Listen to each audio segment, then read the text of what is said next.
Black Ink Crew Chicago is back, you guys, and after watching the first couple of episodes, I think I'm going to give this season a go. So you guys sit back and let's get into the details of what happened last night. What's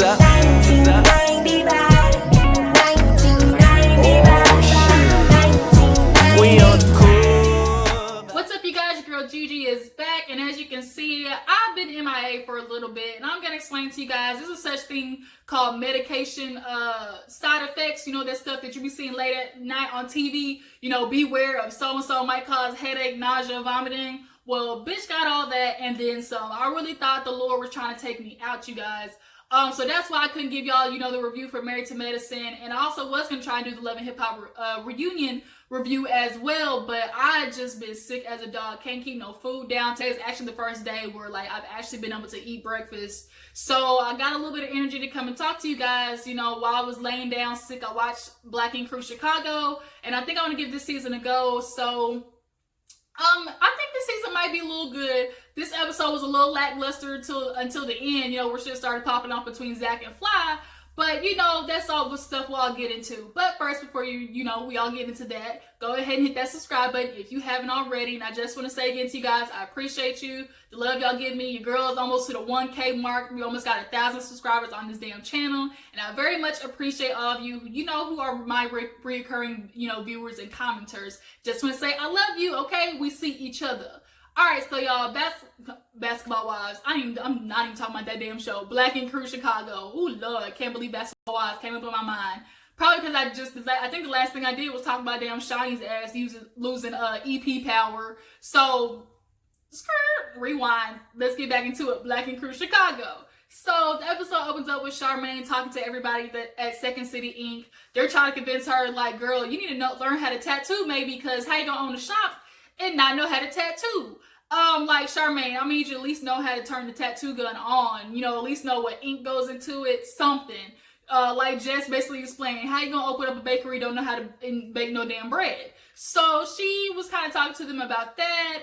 And Jess invited everybody as well to her little PJ party. She wants everybody to get to know each other, you know, outside of a work setting, you know, more on a more personal level, which is cool. So Charmaine took that time to tell everybody, I'm pregnant, y'all. Basically letting everybody know Niques done shot up the club. And Plug was like, oh my God, this makes sense. He was just like me. This would literally explain, because when I went back and watched those first 2 episodes, I was like, damn, Charmaine got big. I was like, them boobs is out for the world to see. And now we get it. She's 4 months pregnant, so everything on her is growing, expanding, getting big. She got them knockers. That's what we used to call them in high school where I was from. If you had big old titties, the boys would be like, you had knockers. Yeah, she definitely, them things, the watermelons hanging on her chest. Ooh, I don't know how she do it. I don't know how your back don't hurt, child. But yeah, they're gonna be doing a PJ party later on in the episode. Well, speaking of Charmaine, actually, she is dealing with Niques' mama, because she is trying to make food for her to kind of get back on her good graces after the whole, you know, mama finding out that, they got married but not in a church, and now that she's impregnated, the mama basically believed that marriage was a sham. It was a bamboozle. She was hoodwinked, you know, to put it exactly, because it didn't happen before, you know, the holy matrimony. You know, Haitians, Africans, they're super religious typically. So, you know, she tried to cook some Haitian food. Niques was like, girl, why didn't you tell me? I would have told you the recipes. Haitian's food is definitely one of those things that's hard to perfect, because, like, either you have it or you don't. Like, either you know how to cook it and you can get that seasoning right, or you can't. And unfortunately, when Charmaine gave her the food, first of all, gave her the food on a paper plate, and the Niques mama damn near lost her mind. A paper plate? A paper plate? Oh my God, paper plate. So I was like, bitch, if you don't shut up and eat this food, it ain't like you gonna wash the dishes, are you? So she eats the food, and, you know, they looking, wait for her to say something. She said, this food is dry and salty. First food, dry and salty. Second food, dry and salty. So Charmaine's feelings was definitely hurt. She's not no, you know, Giada or no Chef Bobby Flay or whatever that nigga name is. You just gonna have to stick to your little YouTube channel, keep it at that, okay? But, you know, Niques had to tell Mom, like, bro, you being hard on her. Like, she's trying to do something good for you, because, you know, she always feels like you're judging her. And later in the episode, Charmaine will talk to her about that. So we see a little section where Ryan and Rachel get together at the shop, and Rachel pulls him aside to let him know, like, you know, what's going on? Like, I need to see why you got this kind of vibe that you've been having lately. And he's like, what are you talking about? She's like, bruh, like, as parents, like, I need to know what is going on with you because Miles says you're sleeping at the shop. And, you know, Ryan, I'm sure, has been avoiding trying to, you know, reveal that he's been roughing it, you know, to her, you know, since he got kicked out for his philandering ways. But, you know, the son, I guess, snitched on the daddy. I don't know, were you having him stay the night at the shop with you, Ryan? Like, what is it? But nonetheless, Rachel knows, and he finally admits, like, I didn't get a place because, you know, I was working on trying to get back in the house with you. I was thinking I was going to be able to, he basically thought he was going to wear her down, win her back, and she was going to let him back in. And unfortunately for your ass, Ryan, Rachel is done with the games. You know, when a woman is done, you will know. And Rachel's definitely at that point just about looking at him. She had the driest look on her face, and she gave him no sympathy. She was like, oh, you want to make mistakes, and now you want to get smart. You got to leave the house, and now you want to make the right decisions. And he was talking about, man, you know, I made mistakes and stuff. We were just going through a rough time. We all know the whole cat situation where him and her were showering together and stuff. And unfortunately for you too, Ryan, why did your dumb ass go admit to your girlfriend before the girl that you cheated on her with is the one to be able to admit to her what happened? That right there is like makes this thing 10 times worse too, because not only did my boyfriend, you know, fuck another girl, she's the one who has to come and tell me, you know, what really happened, because you can't be man enough to do it. So at this point, Rachel's like, look, she ain't got no sympathy for him. She's like, look, you ain't coming back in the house. I'm done with this shit. But that doesn't change the fact that, you know, when you have your son, he needs to have a stable location to live. So get your ass an apartment, a condo or something, make it work. And Ryan gets it. At this point, he can see, you know, it's gonna be no more Rachel. You know, that's unfortunately what happens when you niggas, y'all get the right woman, and y'all treat her bad, and y'all think she gonna stay, because loyalty sometimes can happen to a fault. And Rachel definitely done that with him. And now she's just got to the point where, like, I can't do it no more. So I think after that, that's actually where we see Charmaine come back home and talk to Niques' mama, because she's like, look, I'm married to your son. I'm his wife, whether you want to accept it or not. We might not have got married in no church, but guess what? You know, the Chicago Justice of Peace said we married, and I got this ring on my finger. And, you know, the mama, she Haitian. They serious about their sons. You know, Africans, Haitians, Jamaicans, mamas and their sons do not play. So when a woman comes in, they're super protective of them. And they automatically think they're trying to take, you know, the mama's place, which they're not. But, you know, that the conversation ended up going good. The mom was like, I didn't want to offend you. You know, you're my daughter-in-law. You're my daughter-in-law. I love you. And she was like, good. And she's like, but the only thing is, you know, you're having my first grandchild, and I don't know how you will be as a mom. And Charmaine took it as she should have. Bitch, you trying to say I can't, you know, be a good mama? Now, we all know Charmaine is a turn-up queen and stuff, but we just seen her ass and her titties probably every other episode. And I'm sure that's why Niques' mama got some concerns, but I don't think Charmaine would be a bad mom by any means, like, at all. But, you know, the mama's gonna have to find her boundaries as the grandma. But I do believe they're for sure gonna butt heads again later on down the line, because she's so strong-willed that I'm sure as soon as she sees Charmaine do something with her child that she didn't, you know, do, you know, when she raised Niques up, like, she's gonna say something about it. So Charmaine, I definitely feel for you, girl, but at least at the moment, they're cool. So we see a little segment where Zach and Drea got that little second date going on. They definitely got a little vibe.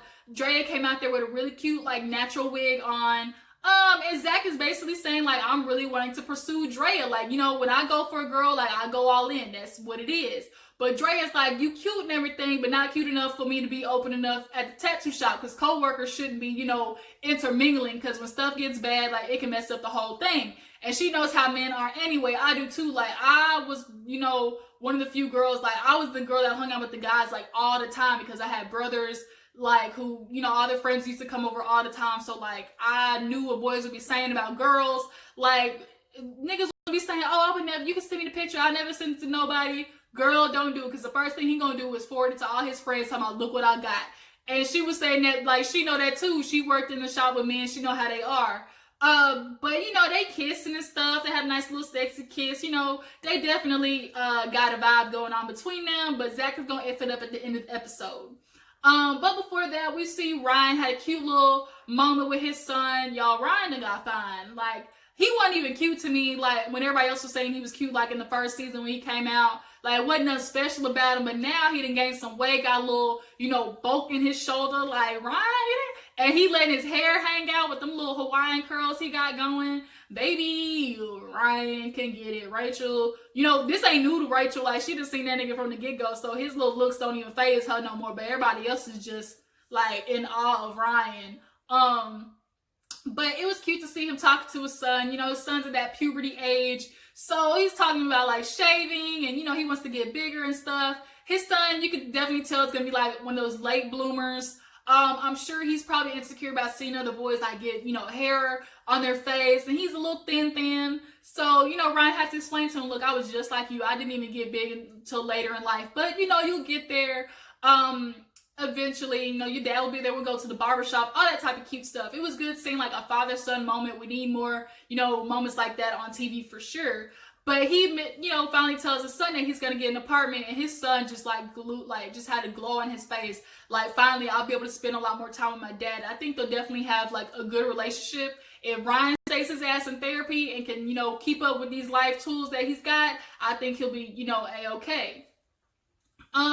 I think after that actually is when we see the, what happened after that? I think it was the PJ party. Matter of fact, oh no, we saw Don have 4 babysit his kids for a couple of minutes because Don's trying to convince 4 it's time to settle down, have a couple of babies, and be married and all that type of stuff.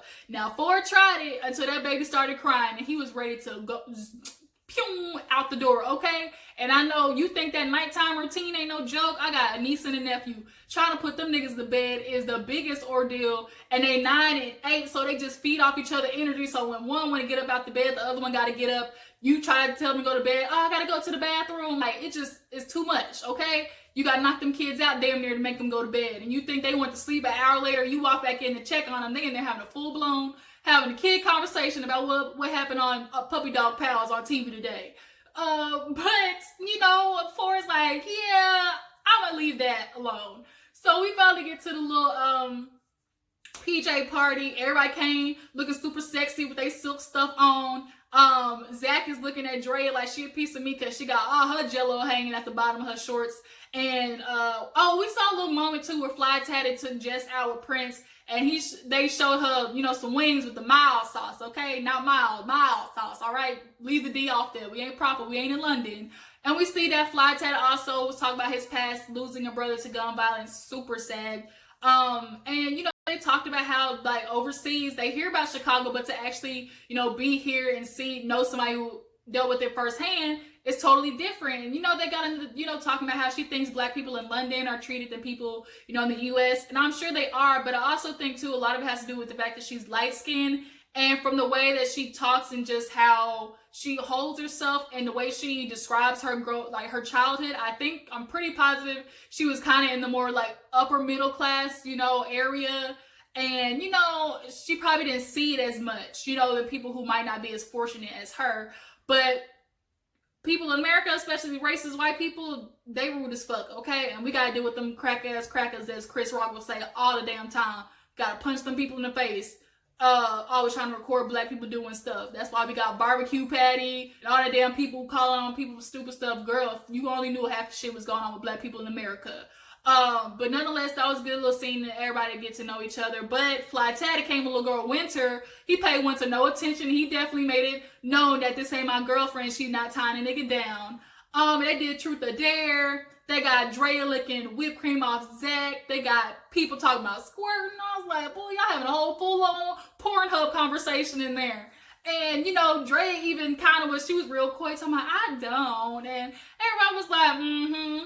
And then when she licked the whipped cream off Zach, Fly could definitely tell there was some chemistry between them. It was like, hold up, did you make her squirt? And he was like, I'm about to. I said, let me find out, Zach. You little freak a leak. That whole conversation, either you do or you don't. But also, I think it got to do with the man too. Like, only a couple, there's men out there who can reach certain spots that other men can't. So if you're one of those dudes, you might be able to make a woman's body do some things that another can't. So FYI to a lot of you men out there who really be thinking you doing something, just because, I'm not saying because she is a squirter, like, oh, you did your job, or like, just because she didn't, like, you didn't do a bad job either. But 9 times out of 10, girls be out here faking, okay? A lot of you niggas ain't really out there doing what you think you're doing. FYI. But nonetheless, they started twerking, showing Jess how to move her little tiny booty. Charmaine, ass as big as the world is wide, almost started a damn earthquake in that apartment. And when Dre was dancing, Fly swept her butt and sent Zach off. Because he think, oh, I kissed her already. She mine. Can't nobody else have her. So now these two threaten each other, threatening to swing hands. A whole 9 yards. And Charmaine's like, nope, we're not doing this drama. This is why I left Not Mad. We is not about to start a hill. Not today. And it was definitely serious. You know, what killed me was Zach stayed eating his chicken wing, though. He said, I'm not going to stop eating this damn chicken wing with this mild sauce on here because it is too good.